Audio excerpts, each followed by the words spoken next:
अब तो खुली छूट है, आप कितने भी पैसा खर्चा कर सकते हो, किसी भी योजना को आगे लेकर जा सकते हो। जिस दिन केजरीवाल चुनाव हार गए उस दिन शाम को या दूसरे दिन lieutenant governor mister Saxena Yamuna के तट पर गए और यमुना की क्या साफ सफाई की मुहिम शुरू कर दी। मुझे कुछ नहीं लगता है। डोनाल्ड ट्रंप और नरेंद्र मोदी जी एक सिक्के के दो पहलू है। लोगों को खरीदना और सरकारें बनाना, ईवीएम घोटाला करना, ये भी डेमोक्रेसी पर हमला है भाई। दिल्ली के मुख्यमंत्री ने शपथ लेने के बाद जो पहली कैबिनेट की मीटिंग हुई उसमें आयुष्मान योजना को लागू किया गया।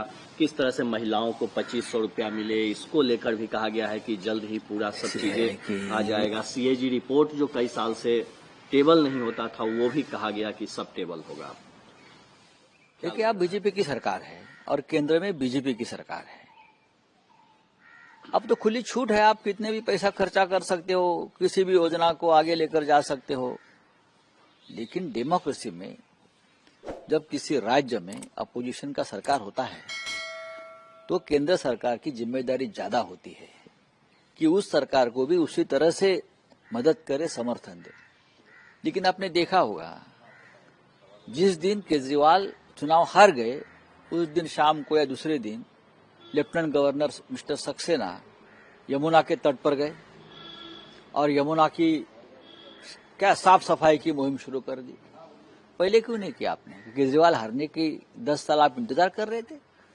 फिर उसका मतलब है आप ये चाहते थे जब तक केजरीवाल की सरकार है या और किसी की सरकार है जो बीजेपी की नहीं है, तब तक हम कोई मदद नहीं करेंगे, कोई काम नहीं करेंगे सरकार का और लोगों को हम तकलीफ देते रहेंगे।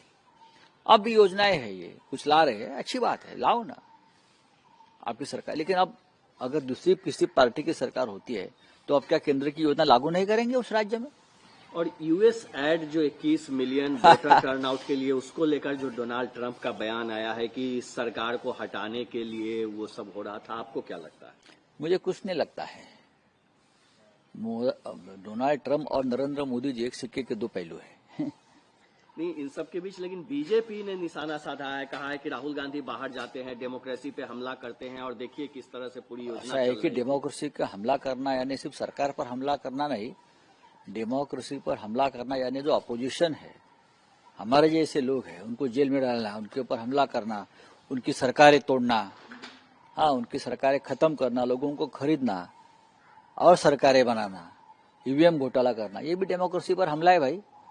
लेकिन राहुल गांधी ने जो एक आरोप लगाया है, कल आपने देखा भी होगा उत्तर प्रदेश में, कि अगर बीएसपी साथ में रहती तो रिजल्ट कुछ और होता, बीजेपी हार जाती। और फिर इसके बाद बीएसपी सामने आई, कही कि किस तरह से बीजेपी के बी टीम के तौर पे कांग्रेस ने दिल्ली में काम किया है। आपको क्या लगता है कि राहुल गांधी के बयान को लेकर? राहुल गांधी जी का बयान जो है वो हमारे मन में भी था कि अगर उत्तर प्रदेश में बीएसपी साथ रहती तो पूरा चुनाव का गणित और समीकरण बदल जाता। लेकिन यही बात सही है कि दिल्ली में अगर कांग्रेस और आम आदमी पार्टी साथ रहती तो वो भी गणित जम जाता। और एक आखिरी सवाल सर, मणिपुर के गवर्नर ने कहा है, चूंकि वहां राष्ट्रपति शासन लागू है, कि जितने भी इलीगल वेपन है वो 7 दिनों में सरेंडर कर दीजिए, नहीं तो क्या एक्शन होगा। ठीक है, होने दो एक्शन, देख लेंगे।